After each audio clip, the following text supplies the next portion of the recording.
The views expressed on the Nova Society are those of the panelists and guests and do not necessarily reflect the views or opinions of the Phoenix Research Institute or any institution which any panel member is associated. I'd like to welcome everyone back to the Nova Society. I'm your host, Dr. Brooklyn Ann Weldon, and I'm here with my panel, Dr. Scott Gershver and Dr. Mark Bound. Today we will be answering listener emails, and we have a question from Race, who lives in Portland, Oregon. And Race asks, should Congress grant immunity to controversial figures like Ghislaine Maxwell in exchange for testimony? And I need to ask, what did the panel think of the recent Trump roasting on South Park? I thought South Park was it was a lot of fun. It was. I have to admit, the South Park thing was pretty funny. I enjoyed it. I thought, and I'm sure Trump is like losing his mind over it. It'd be cooler of Trump to just kind of take this in good humor.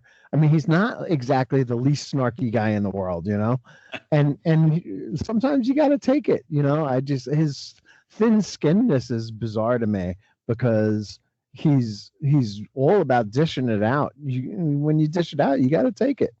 Yeah. Just yes, leaders get hammered by people, and the more he shows himself to be thin-skinned, the more people are going to do it, and he'd be better off just kind of dealing with it with good humor, as so many presidents have in the past.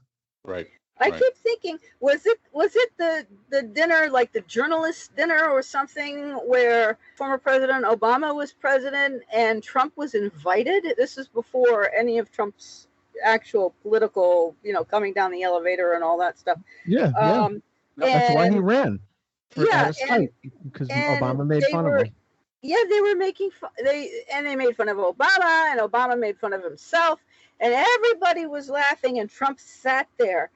And he was just, I was watching his expression. I remember seeing the clips and thinking, he looked dangerous. And I thought, oh boy, this man has no sense of humor.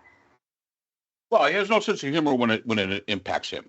Yes. And, that shows a lot of insecurity. It does. And I think it's something that a lot of people pick up on, is that he is massively insecure. I was just watching a clip from him playing in Scotland, and his caddy dropped the ball and was cheating for him. It's those kind of things that, you kind of look at it and you say, wow, that's rather odd.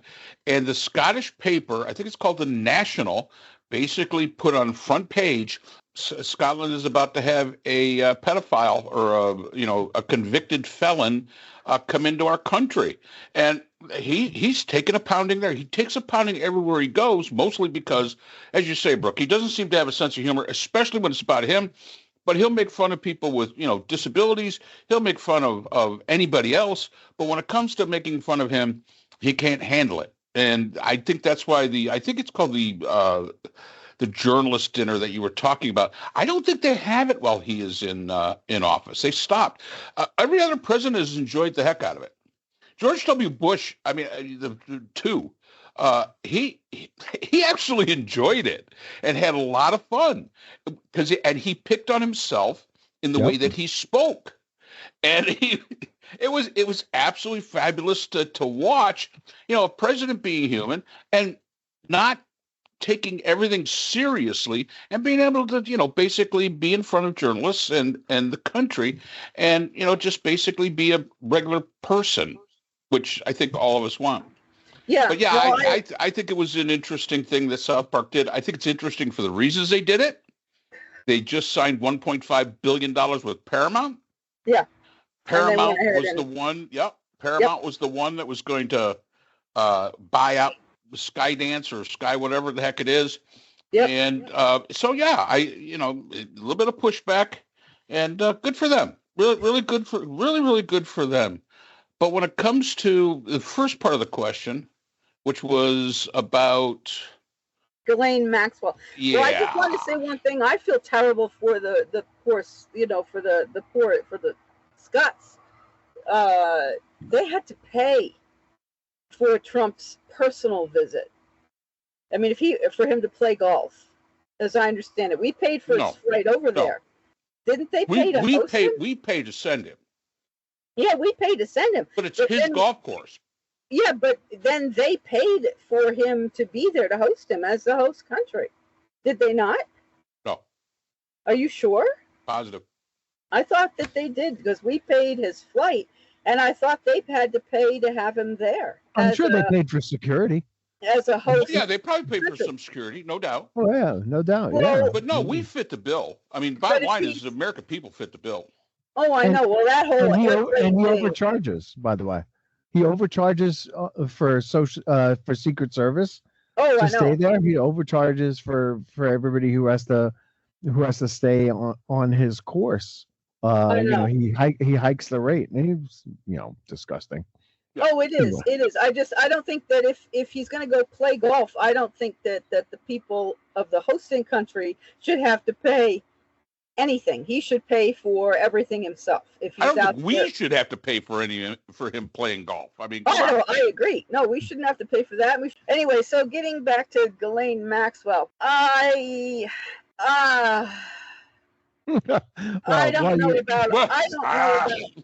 don't know about offering her immunity for what I mean.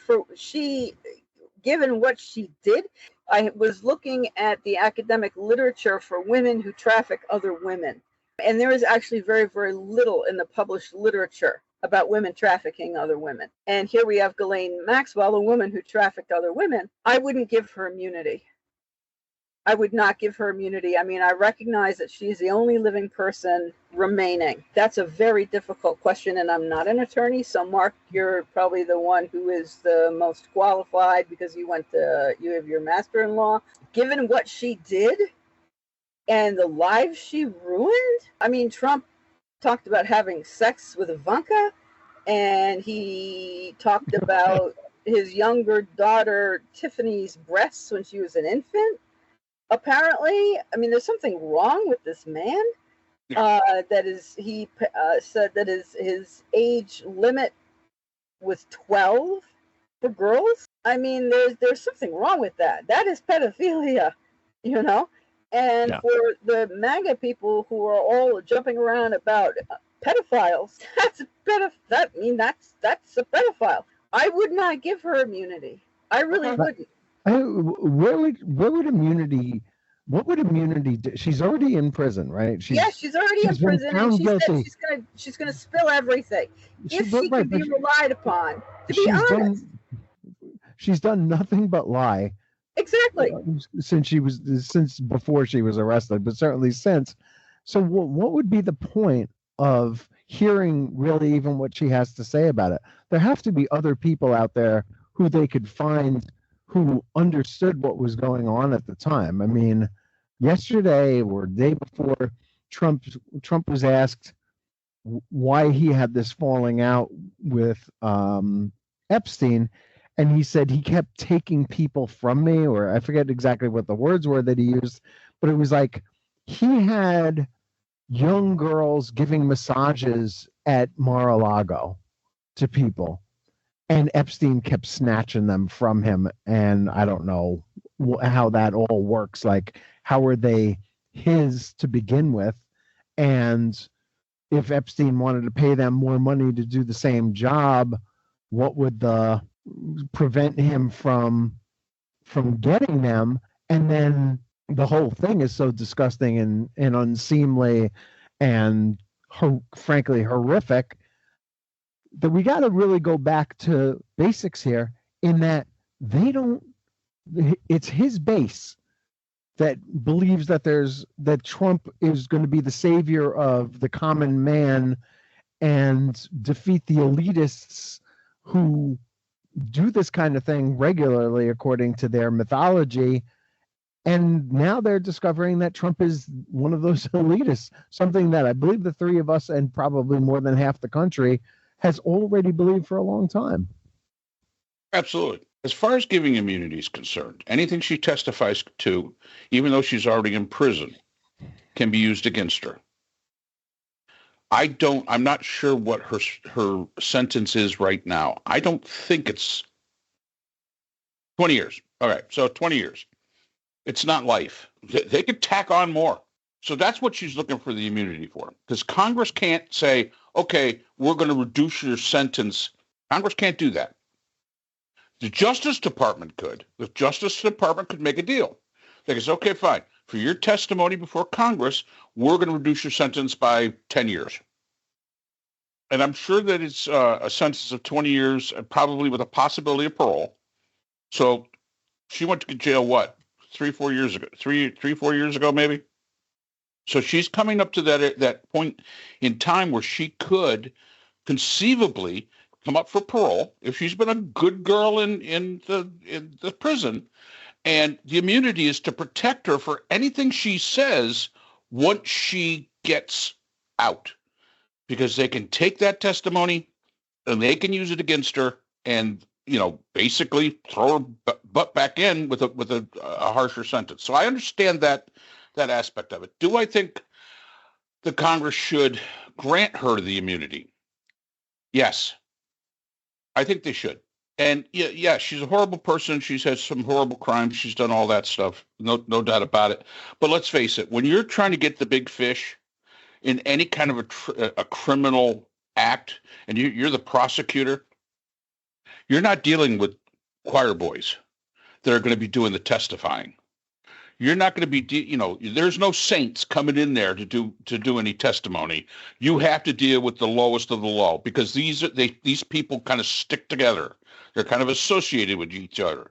So if you're dealing with a murderer, you're not going to get, Father Brown to come and testify, because he probably doesn't know anything. But that drug dealer down the road, he probably knows something. And you're going to have to make a deal with them. You have to decide who's more important. Is the murderer or is the drug dealer? Well, it's a trade-off. So you have to make that choice. And I think in this case, Congress's, at least the Democrats, their attitude is that, yeah, we're going after the big fish, Donald J. Trump. And yes, we're going to have to deal with some piece of crap like Maxwell. That's kind of the way it goes. But how is she going to tell the truth if Trump is on the list? But because Brooke, all right, you're right. You're right. But look at it this way: you've got the murderer, you've got the drug dealer that's testifying against him. I mean, once again, we're not talking about a choir boy here, the drug dealer. How do you know the drug dealer's telling the truth? You don't. She's got a lot more to lose by telling the truth than she does saying, I want immunity, and then getting up there and lying. Once again, why would you ask for immunity if there wasn't something you were going to say that wasn't going to get your ass in trouble? Because it makes her look like what she's going to say is the truth. No. These people are self-centered. No. They're looking at this and saying, "Listen, I want immunity. I'm gonna get out there and tell it the way it is, and that something bad is going to be there against me. It might cause me, be in legal jeopardy sometime down the road. She'll wind up getting killed, is what will happen. Well, maybe with death threats and everything else, because that's what happens to people who go against pedophiles. Well, there's a fact in the office. So also, let's look at it this way: she could be just floating this out there to get a pardon. Good. Could be. I mean, so there's all sorts of things to this that it could possibly be. Race. It could be. There's so many things that it could possibly be, and again, when you're dealing in the criminal justice system and people that are under the scrutiny of the criminal justice system, I'm sorry, you're going to get the liars, the thieves, the murderers, the cheats, the pedophiles. That's who you get. You're not going to find too many choir boys in there that have led a clean life, like myself and Scott and you, Brooke. We're not going to be in there. So these are the people you have to deal with, and it all comes down once again the prosecution. You got to prove your case, because the juries think about this stuff too. Well, wait a minute, maybe they're just saying this because they got a deal. So maybe they're telling the prosecution what they want to hear, so they get the deal.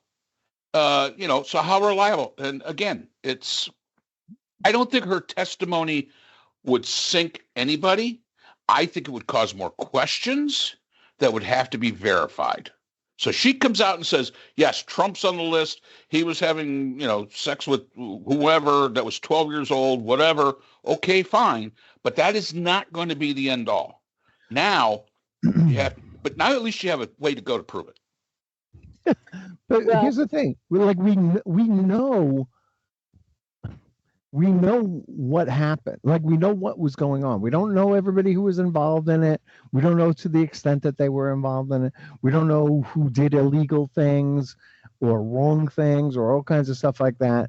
And I don't think her testimony is going to change that. The assumption has always been on the QAnon side of this that Trump is somehow the savior. And now it looks like he's not anymore. And they're angry about that they were so deceived. I mean, they're self-deluded, in my opinion. Anyway, I mean, why would a 45-year-old realtor in Manhattan, Manhattan realtor, owner of casinos, decide that he needs a teenage beauty pageant or to start a modeling agency along the lines of John Casablancas's, I can't remember the name of his modeling agency, but he invented the supermodels and he brought all these young girls over, and apparently Trump's current wife Melania was one of the runners up for Miss Slovenia. And but this whole thing is like, these people there's a lot of really sick people out there. A lot of them are elitists and a lot of them are incredibly wealthy. And I've taken it, I have to say, I find Trump to be disgusting. Always have, long have, probably since I was a fairly young guy in my 20s. Have felt that Trump was a disgusting person.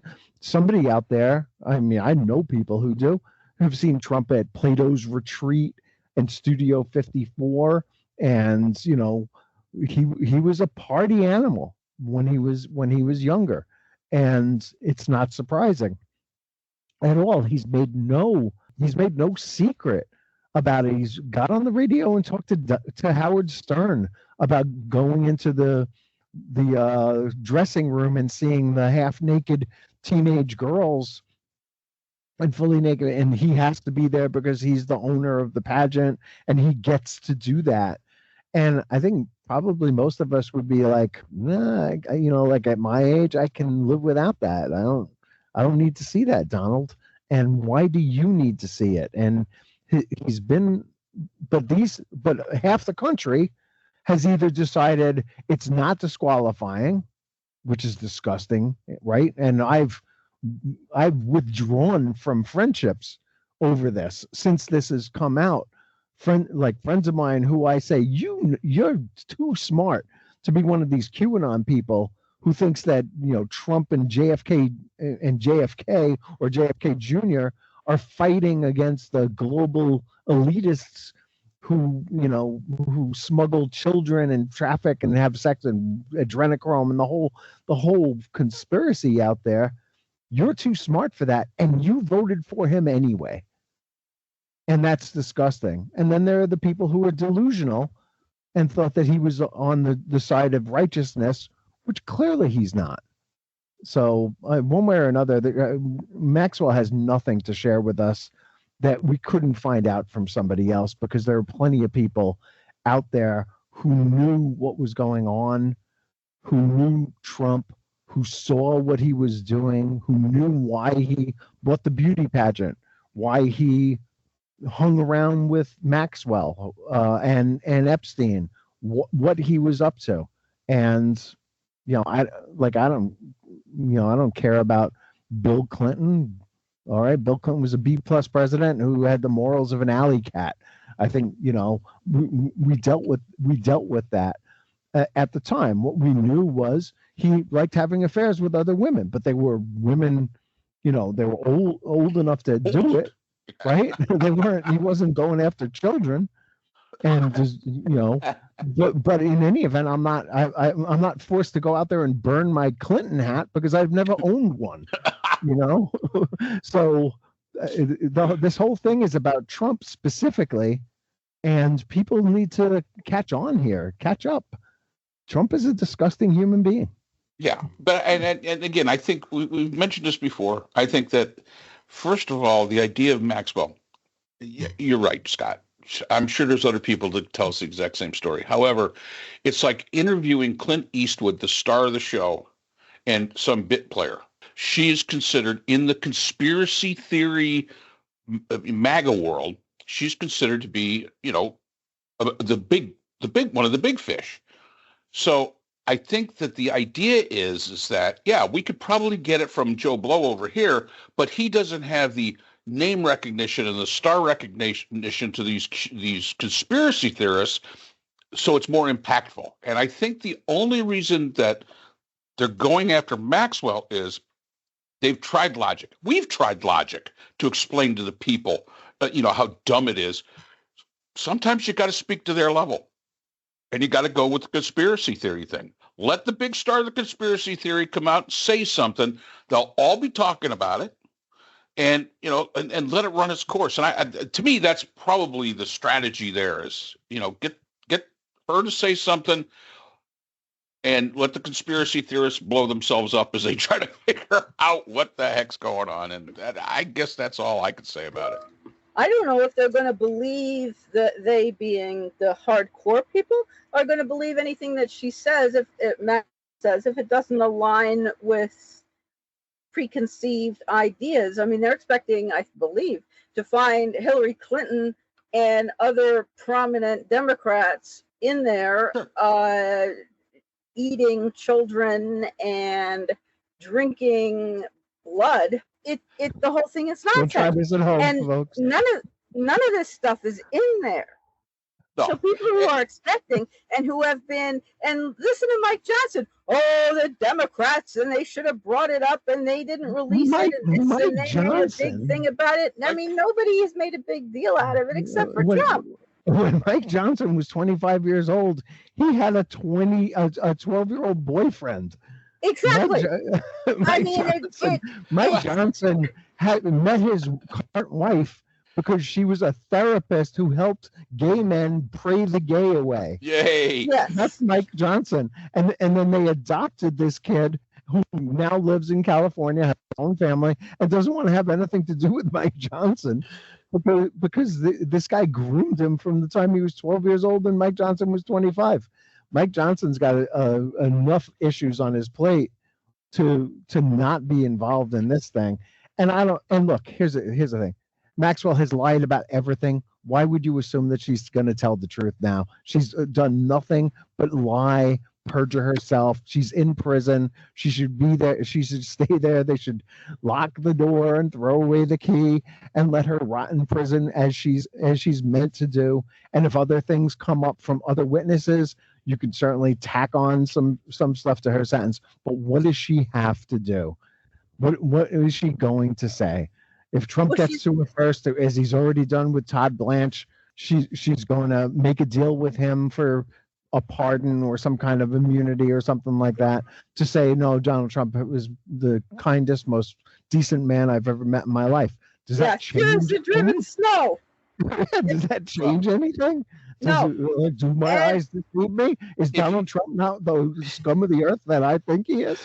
Because I think he is. If you want to have something to make you feel better about this whole thing and about QAnon, Jacob Anthony Chansley has now denounced Trump.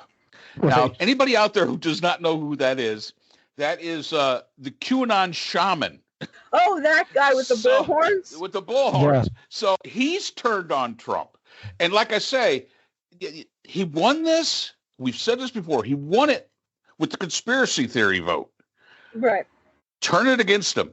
And I guess that's all we could say about this is, that. Well, the fact that she lied, that does not make her a credible witness in any court. And this is what I don't understand. I mean, to send Todd Blanche down there to speak with her behind closed doors. But it's not in court, Brooke. without a witness. Testifying before Congress. I know that Todd understand that. Blanche has a good legal education because my older brother was the one who gave it to him. He was a paralegal who worked for my brother when my brother was at SDNY. And Todd Blanche knows that when you're at SDNY and you're a prosecutor and you do a proper session, you bring witnesses with you, other lawyers with you, other prosecutors with you. He went down there and we don't know what was said. He met, what was it, 9 hours or something like that? Alone. And he was totally alone. Come on, this is just crap. This is a crap issue. It's distracting us. It's distracting us from more important things. If anybody out there thinks that Donald Trump is an honest man, a good man, all of that, and you need to find out from Ghislaine Maxwell that he's not, dude, you are in fucking sorry shape, man. That's all I have to say about that. Yeah, I think we beat this one to death. Yeah, I do. And of course, the people who are being forgotten in all this is the victims. And maybe they want simply to live their lives and just put, well, I mean, the one woman who committed suicide, in April, was a victim. Right, the Katie Johnson. Yeah. Yes. Not her real name. Right. And no attention is, and it's right that I think that we don't know their names, and just one more thing. Yeah, Trump said that he never flew to the island. He never. I heard that. Right? Oh, I never had that privilege. I was invited and I turned it down. I never had that privilege. But the flight log is a public record, and you can go look at it. Okay, and if you want, I'll use our website or whatever it is that we have here to post that. And I will tell you right now that Trump went there at least 5 times. He's on the flight log. Is going to the island 5 times, and Bill Clinton went down there 4 times. So Trump actually went there more times than Clinton did, according to the flight log of Epstein's jet. And this is enough, please. Time to move on. Yeah. So Ray, thank you. I do hope that we answered your question. Thank you for spending some time with us today. Thank you for subscribing, and for everyone who is not subscribed to the Nova Society, whatever your preferred platform is, we encourage you to do so. Subscribing is free, and we really appreciate it. So for the 3 of us here at the Nova Society, Scott, Mark, and me, thank you for listening, and we'll see you next time. The Nova Society is a production of Nova Society Media, a division of the Phoenix Research Institute. We'd like to thank our production partners, Buzzsprout, who hosts the Nova Society, Audacity, our editing partners, Apple iTunes, the largest source of podcasts and music on the internet, Spotify, the most popular platform for the Nova Society, and iHeartRadio, your source for all things music and podcasting. The Nova Society is available on all of these and other quality platforms listed in our description. We'd also like to thank all of our listeners. Without your support, the Nova Society would not be possible. If you have a question or comment, we can be reached at nova.society.podcast@gmail.com. So for Dr. Brooklyn Ann Weldon, Dr. Scott Gershwer, and all of our production partners here at the Nova Society, I'm Dr. Mark Bound. Remember, the true power in society is knowledge. Thanks for listening, and we will see you again next time. We'd like to thank our sponsor for this episode, the Phoenix Research Group, an independent research consortium offering social-political issue solutions to NGOs and international government agencies through multidisciplinary, nonpartisan, and unbiased research. The Phoenix Research Group is a division of the Phoenix Research Institute, the producer of the Nova Society podcast.